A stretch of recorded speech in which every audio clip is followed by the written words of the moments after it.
기도하겠습니다. 주신 아버지 하나님, 온 세상 사람들이 다 듣도록 주의 복음을 전하게 하심에 감사합니다.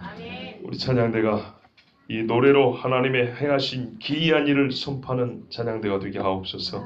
우리 교회가 우리의 삶으로, 우리 입으로 하나님의 놀라운 구원의 은혜를 선포하는 교회가 되게 하여 주시옵소서. 오늘도 이 말씀을 주셨으니 주의 주신 말씀이 당대 그 사람과 오늘 우리 모두에게 주신 말씀으로 들려지게 하여 주시고, 하나님의 크고 놀라운 의로우심을 깨달아 알게 하시며 주의 의를 사모하는 백성이 되게 하여 주시옵소서. 이 작은 종 입술에 여호와의 큰 말씀을 담아주심을 믿사오며 예수 그리스도 이름으로 기도하옵나이다. 아멘. 저는 현대 신학, 오늘날 저희 같은 목사들이나 신학을 공부하는 분들에 있어서 이 사람들이 정말 안 되는데, 그러면 안 되는데 가장 세상과 소극적으로 맞서는 것, 그게 뭐냐? 가장 소극적으로 맞서는 신학의 전선, 싸우는 적과 대치하는 그 라인을 배틀라인 해가지고 전선이라 그래요. 신학의 전선 중에 제일 우리가 소극적으로 대응하는 데 어디냐면 신학 주제 중에요, 여호와의 의로우심이라고 생각합니다. 하나님의 의로우심. 오늘은 유례가 없이 설교가 짧아야 합니다. 평상시 반도 안 되게 해야 됩니다. 그 이유는 다 아실 겁니다. 그래서 오늘 참 할 얘기 많은데 차차 하기로 하고요. 일단 여러분 한번 생각해보세요. 오늘 말씀이 본문이 무지하게 길잖아요. 예, 오늘 급하다면서 본문을 또 이렇게 길게 잡았을고 속으로 그렇게 생각하실지 모르지만 걱정하지 마십시오. 자, 여러분, 우리가 제일 불만이 어디예요? 24절 보세요. 눈은 눈으로, 이는 이로, 손은 손으로, 발은 발로, 된 것은 된 것으로, 상한 것은 상함으로, 때린 것은 때림으로 갚을지니라. 요약하여 눈에는 눈, 이에는 이. 동해보복법, 동태복수법. 동태하니까 웃긴. 동일한 모양대로 그대로 갚는다는 거예요. 받은 만큼 돌려준다 이 말입니다. 레스탈리오니스라 그럽니다.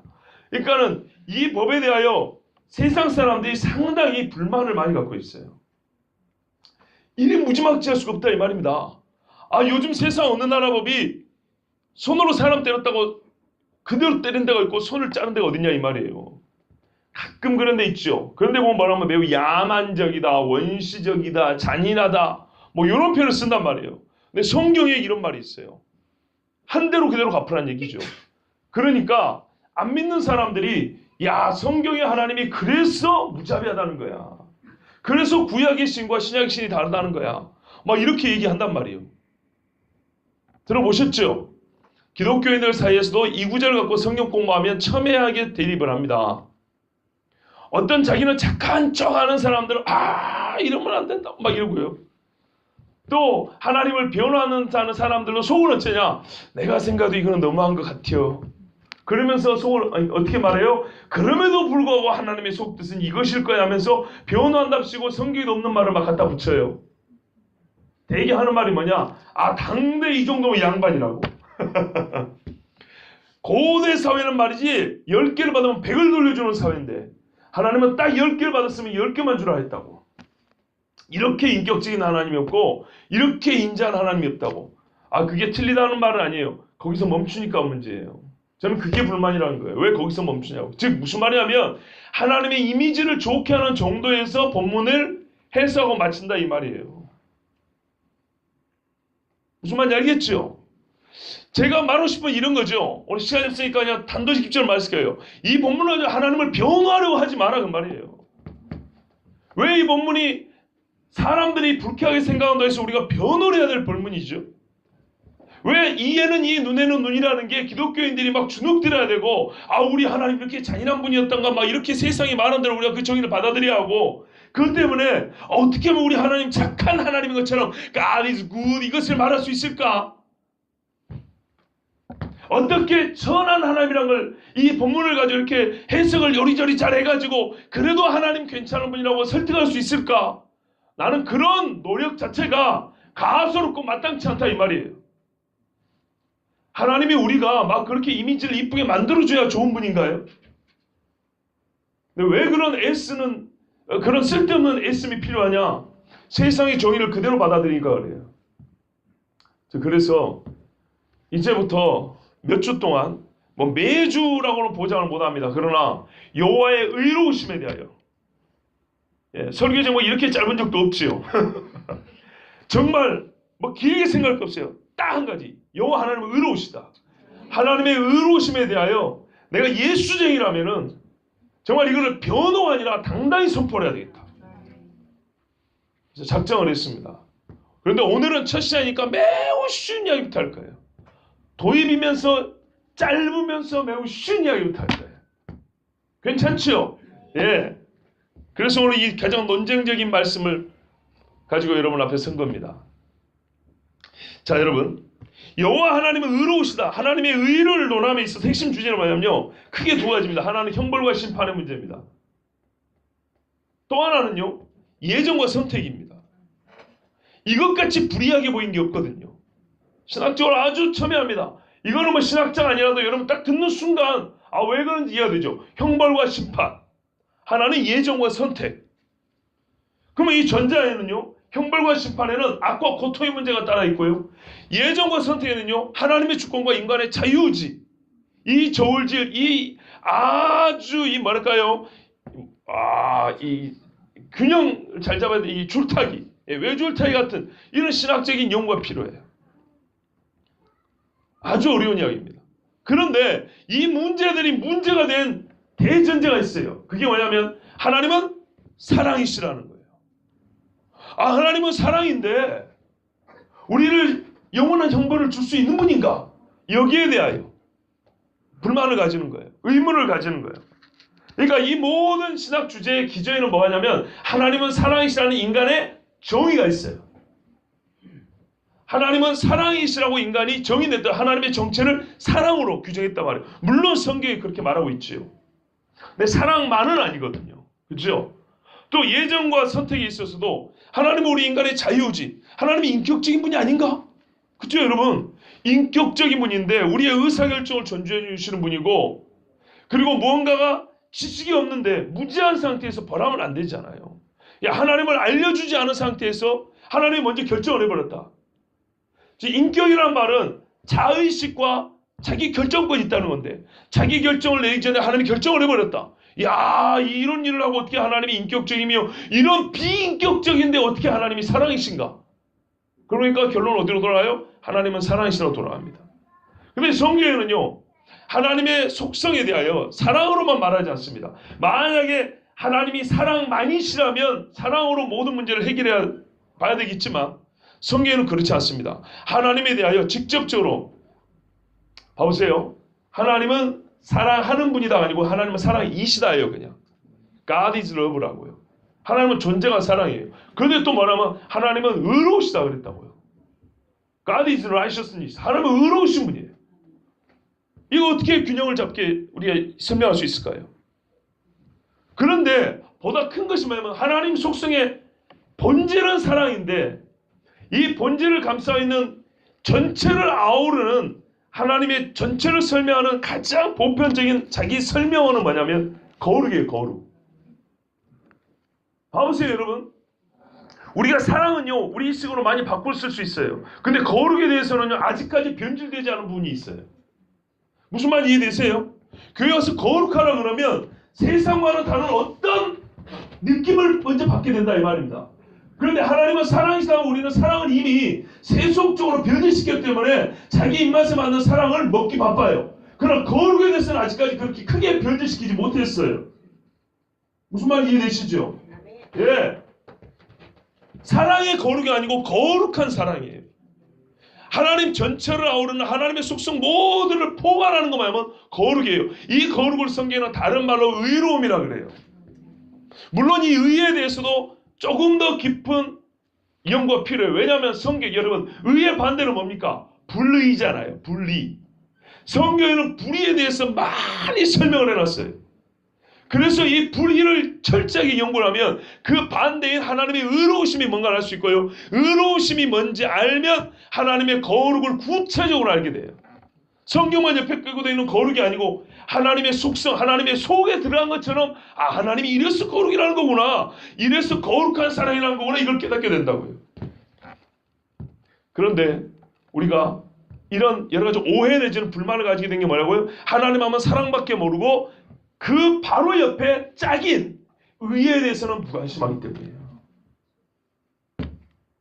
그리고 의에 관하여 말씀을 깊이 보지 않기 때문이에요. 사실 그렇잖아요. 근데 제 이 하위 주제들, 고통과의 문제, 악의 문제, 선택의 문제, 제가 예전에 설교를 좀 했던 기억이 있습니다. 그런데요, 그보다 상위 카테고리, 본인이 교회 오기 전이었으니까 너무 고민하지 마세요. 예. 그 상위 카테고리 뭐냐면 의예요. 의, 하나님의 의로우심. 이 의로우심에 대해서 우리 같이 말씀을 보겠다는 그런 말씀입니다. 아시겠죠? 예. 그러니까는 의로움을 논하는 의미가 여기에 있다 이런 말이에요. 의의가 여기에 있다. 자, 여러분 시간이 없기 때문에 자꾸 시간이 없다 소리를 죄송합니다. 아까 했던 얘기로 돌아볼게요. 사람들은 이 눈에는 이에는 다른 본문도 많지만 이게 대표적으로 눈에 확 띄니까 이걸 갖고 얘기를 시작한 겁니다. 어떻게 말하면 아까 한 대로 어떻게 변호를 해요? 고대사를 보면 이 정도는 양반이다. 매우 보복의 정도가 수위가 낮다. 피해를 최소화시킨 것이다. 이런 이야기를 한단 말이에요. 그리고 원수를 갚으라 하면 어떻게 해요? 피 흘림의 악순환이 계속된다. 이거를 막고자 끊고자 하신 것이다. 이렇게 하면서 하나님을 변호를 해요. 하나님을 의롭다는 걸 변호를 해요. 나는 그런 효과가 없다는 얘기가 아니에요. 그럼 효과는 있죠. 그러나 효과 전에 이 본문 자체가 변호를 해야 될 얘기가 아니고 오히려 당당히 하나님은 이렇게 의로우신 분이라고 주장해야 될 본문이다 이런 말입니다. 어떤 의도인지 아시겠죠? 예. 사람들 보기에 야 하나님 이렇게 나쁜 분이었어? 그러니까 이 정도는 괜찮다니까 이렇게 말할 게 아니고 하나님은 이렇게 의로우신 분이라고 이 본문을 들고 나가야 된다는 얘기예요. 그렇게 봐야 돼요. 율법에 보세요. 이런 말씀이 얼마나 많은가. 예? 이게 하나하나 부끄러워가지고 변호해야 될 것 같으면은 나 같으면 이런 하나님 안 믿어요. 안 믿어. 내가 변호를 해줘야 되는 하나님? 성령이 나의 변호자나 예수님이 나의 변호자라면서요. 그럼 누가 누구를 변호한다는 거야 도대체? 예? 나는 제가 변호해줘야 될 정도로 연약하고 불의한 하나님 안 믿습니다. 오늘 본문은 불의한 하나님처럼 안 보이게 하려고 애를 써서 해석해야 될 게 아니고 하나님은 이렇게 의롭다고 당당히 외치고 주장해야 될 본문입니다. 예를 하나 들어볼게요. 예전에 여러분에게 상당히 좀 길게 설명했던 건데 오늘은 짧게 요약해서 말씀드릴게요. 사람들이 예수쟁이에 대해 불만이 있어요. 그게 뭐냐면 착한 사람이 예수 안 믿으면 지옥 간다는 얘기에 대해서 무지하게 불만이 많다 그랬죠. 장례식 갖고 제일 허황된 인사말이 뭐예요?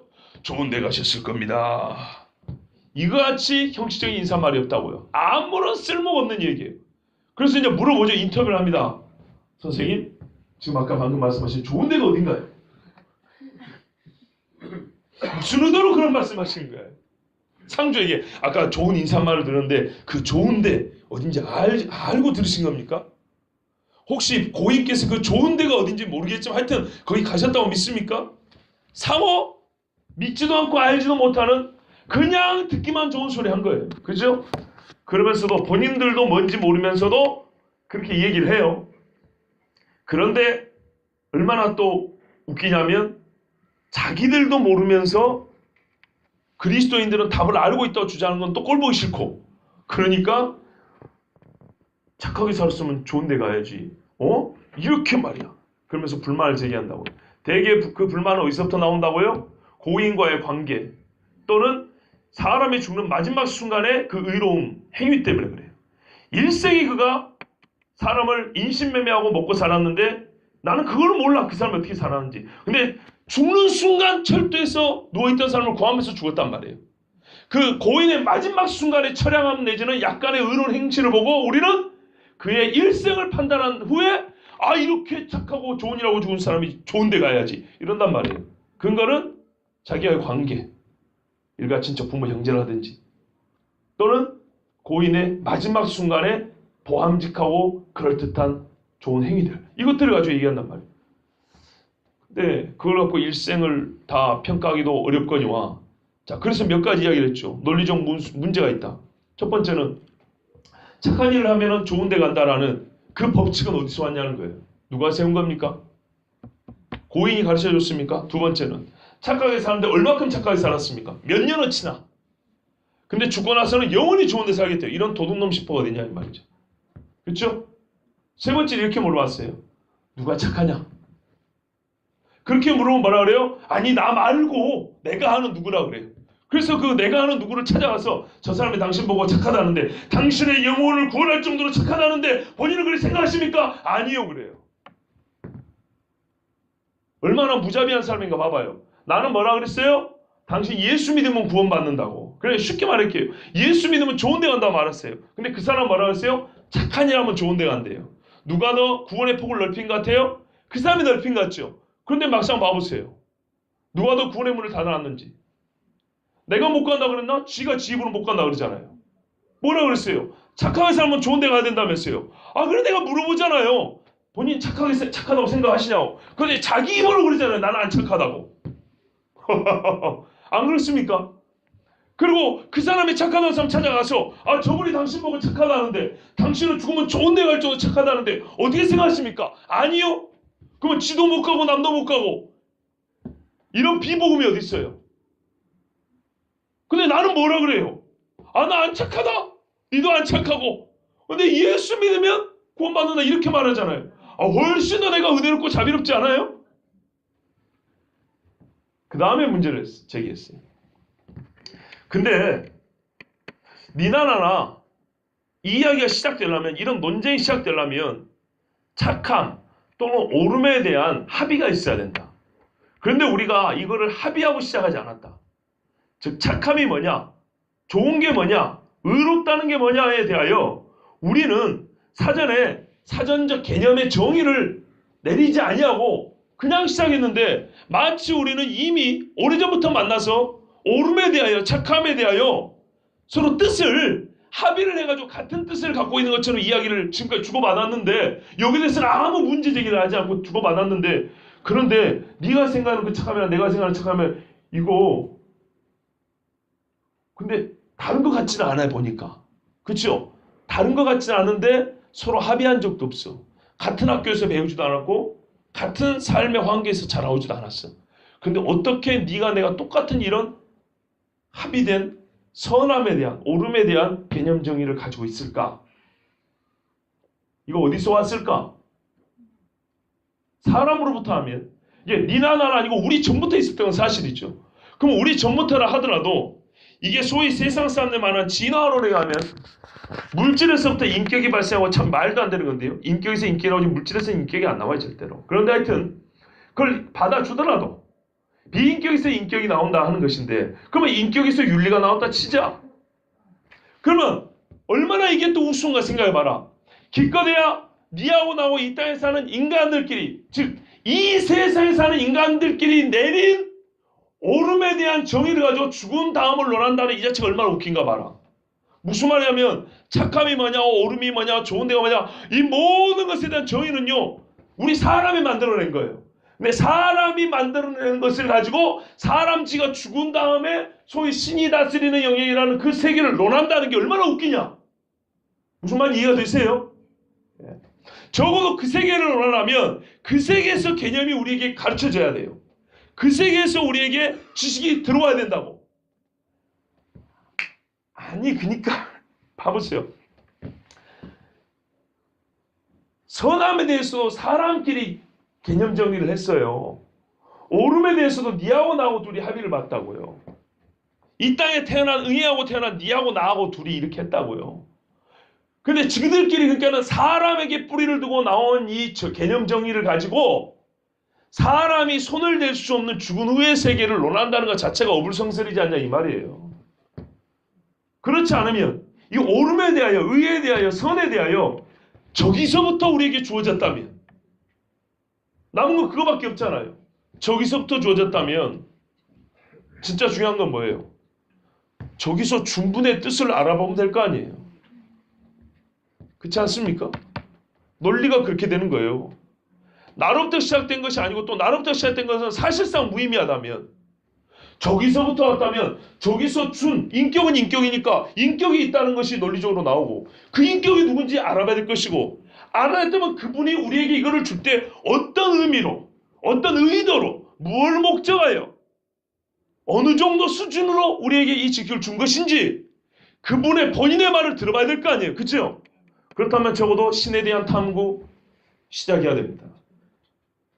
근데 이 모든 것을 가장 합리적이고 가장 논리적으로 증거를 주시면서 가르쳐주는 책이 성경이고, 이 성경은 모든 물질과 인격과 관계의 근원은 하나님이라고 이렇게 말씀하고 있습니다.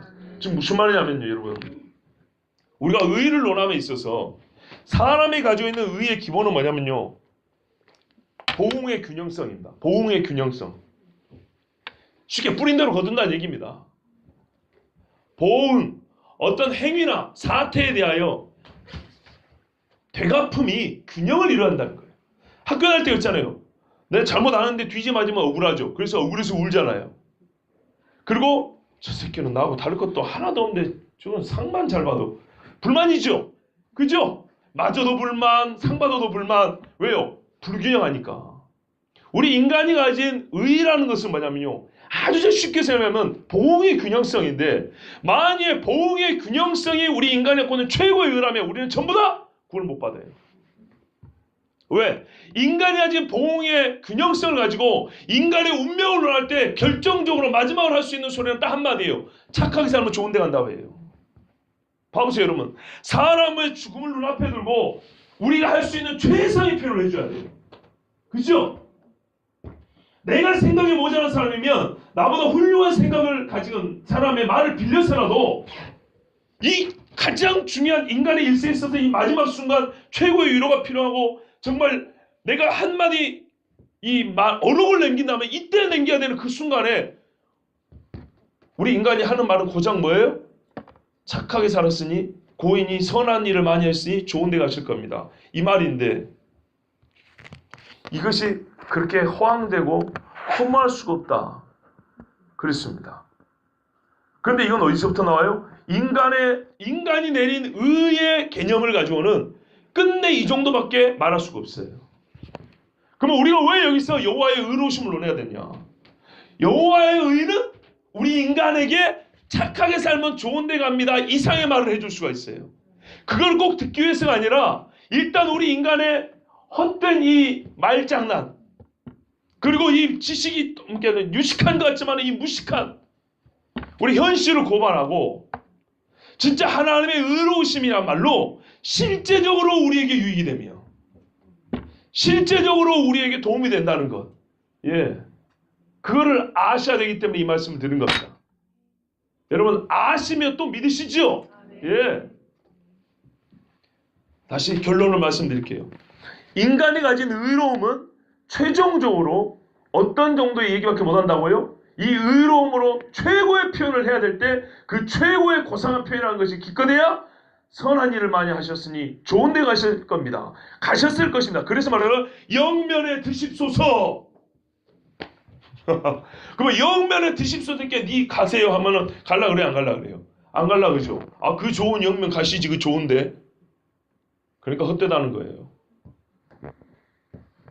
그러므로 사람에게는 더 나은 의가 필요합니다. 왜 제가 이 말씀 드냐면, 성경에 보면요, 특히 로마서 같은 데 보면 하나님이 불의하다고 말하는 주장자들이 있어요. 여기다 바울이 변론을 하는데 이렇게 변론합니다. 너와 내가 가진 의의 기준을 가지고 볼 때 너는 잘못 판단했어. 하나님은 의로우신 분이야. 판단을 잘못했어. 이렇게 말하지 않습니다. 바울은 뭐라고 말하냐면요, 말씀을 자세히 보면 너는 의의 개념 자체가 틀렸어, 이렇게 말합니다. 네가 가진 의의 개념은 틀렸고 바른 의의 개념은 이거야. 너는 틀린 의의 개념을 가지고 보니까 하나님이 불의하게 보이는 거야. 그러나 바른 의의 개념을 가지고 하나님은 의로울 수밖에 없어. 이건 다른 이야기입니다.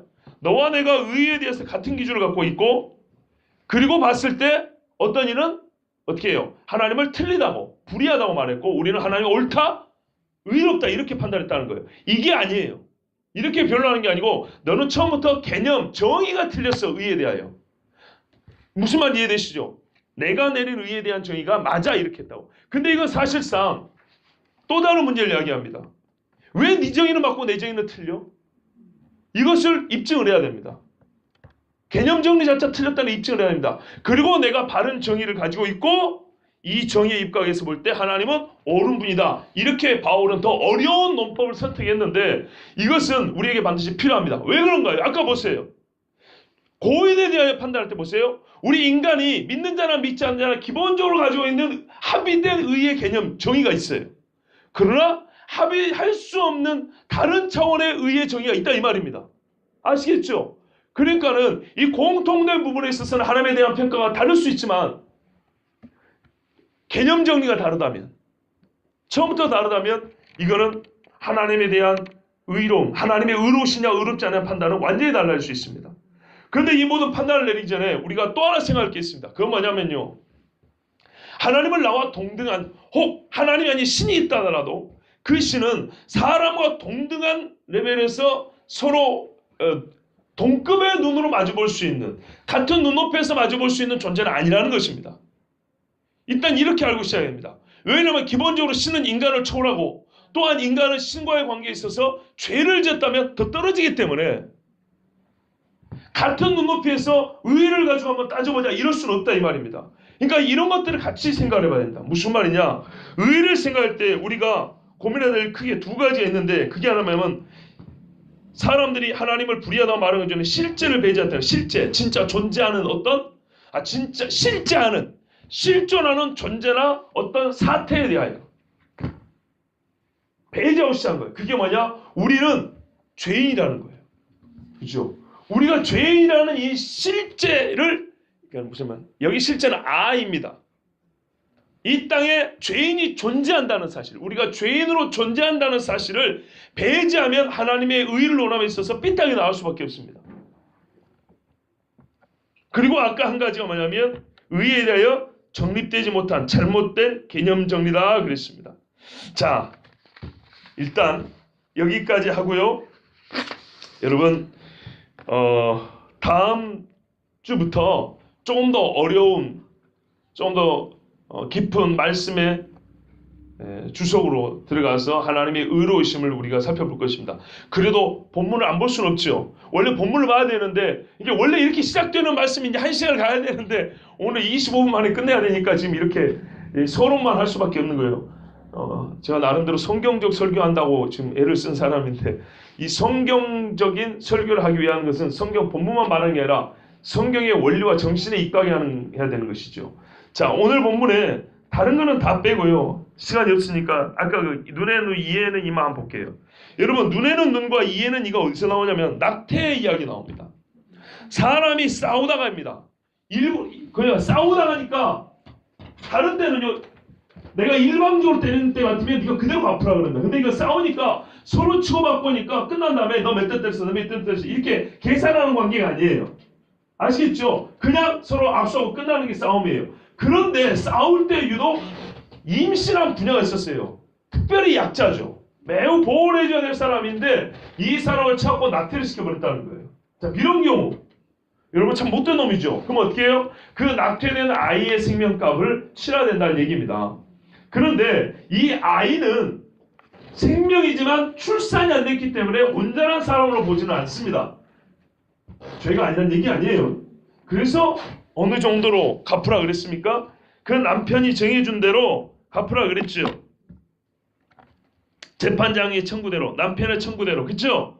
예. 그런데 그 외에 다른 애가 있으면, 이게 잘 보세요. 이 임신한 여인에게 다른 해를 가했다는 것은 뭐세요? 아주 무자비하게 때려버렸다는 얘기입니다. 낙태시킨 걸로도 모자라서 전혀 자비를 베풀지 않고 건장한 남자 때리듯이 진짜 눈에 아무런 인정과 긍휼이 없이 그 마음에 무정한 마음으로 위해를 가했다는 얘기입니다. 그런 사람은 어떻게 하라고요? 눈에는 눈, 이에로 이해를 가라 이 말이에요. 그 다음에 신명기 19장의 말씀은 어떤 경우냐면 위증의 경우입니다. 위증을 어떻게 하냐? 무죄한 자를 죄인으로 만들죠. 그 무죄한 자를 어느 정도로 죄인으로 만들냐면 위증한 만큼 죄인이 되는 거거든요. 살인하는 거 봤다. 그리고 그 사람 사형이야. 그럼 누구 때문에 죽었어요? 그 사람이 칼을 들어 죽은 게 아니라 내 말 때문에 죽은 거라고요.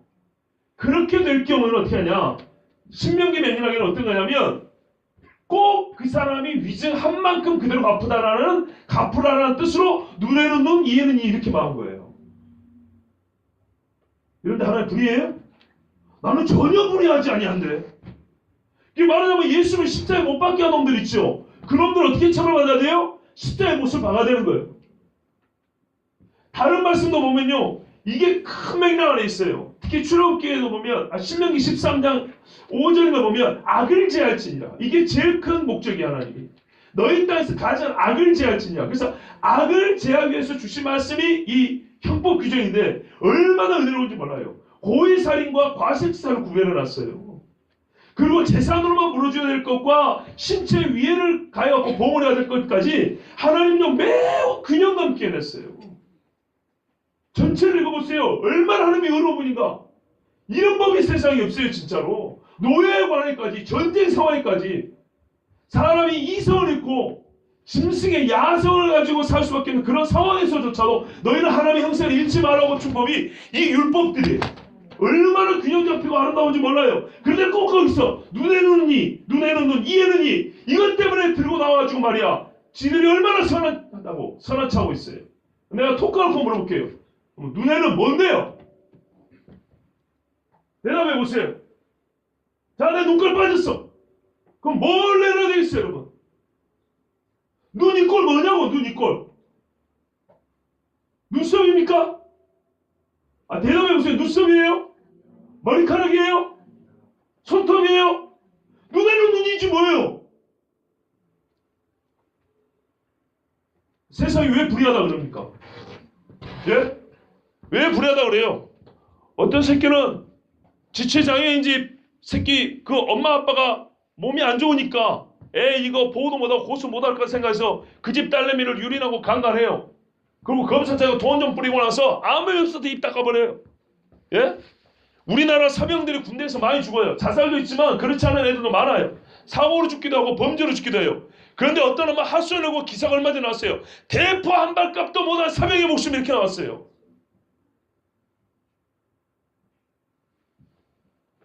내 자식 목숨값이 대포 한 발이에요? 그래요? 눈에는 눈이지 뭐냐고 그럼.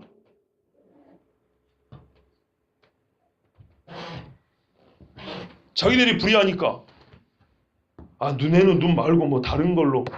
아니에요. 생명은 물질로 바꾸는 게 아니에요. 근데 실제로 하나님이 말씀해 놓고도 성경 역사 전체를 보면 눈에는 눈이라고 눈 빼라 한 적은 기록이 없어요. 하나님이 거짓말했다는 게 아니에요. 오래 참으신 거예요. 다윗을 어떻게 해야 됩니까? 죽여야 돼요. 죽여야 되죠? 근데 하나님은 오래 참았어요. 자식한테 쫓기는 걸로 용서해 준 거예요. 시편에 하나님께서 우리의 행한들 갚긴 하셨으나 우리의 행한 죄대로 갚긴 하셨으나 뿌린 대로 그대로 거두기에는 동일하게 갚지는 아니하셨으니 그랬어요. 봐준 거예요. 예? 이게 하나님의 의예요. 우리가 살기 힘들다는 게 뭡니까? 솔직히 말해서. 예? 이에는 이가 아니고 눈에는 눈도 아니고 상한 것이 아니고 그래서 살기 힘들다는 거 아닙니까? 처음부터 그랬더라면 어떻게 했겠어요? 세상에 가빠졌을 것 같습니까? 아니요. 성경 기록은 뭐라는지 압니까? 그리하면 사람들이 두려워하여 이와 같은 죄를 짓지 아니하리라 그랬어요. 눈에는 눈이 아니니까 하나님 무서운 줄 모르고 지 마음대로 사는 것이지. 그래서 더 많은 눈이 빠지고 손이 잘라지고 병에 걸리고 이런 일이 벌어진 것이지. 왜 하나님이 불의해요? 사람이 불의하지. 당당히 말씀하세요. 물어보세요. 그러면 좋은데 그 어디 좋은데요? 그런 것처럼 물어보세요. 눈에는 뭡니까? 물어보시라고요. 이에는 잇몸입니까? 이가 싹 털어 나갔는데 입술 좀 찢어지면 옳다 하시겠습니까? 물어보세요. 그렇다고 해서 내가 네 이빨 뽑아라 소리는 안 해요. 왜? 성경은 말해요. 뺨을 치면 돌려달라 그랬단 말이에요. 그러나 하나님의 의로우심을 알고 인내하며 참으며 긍휼히 여겨 뺨을 돌려대는 거하고 이것도 저것도 기준도 없이 이리 살고 저리 살고 지 멋대로 사는 거하고 완전히 다른 이야기죠. 여러분, 하나님은 의로우십니다. 내가 믿는 하나님은 의로우신 분이에요. 부끄러워하지 마세요. 어줍지 않게 변론하려고 하지 마세요. 선포하시고 주장하십시오.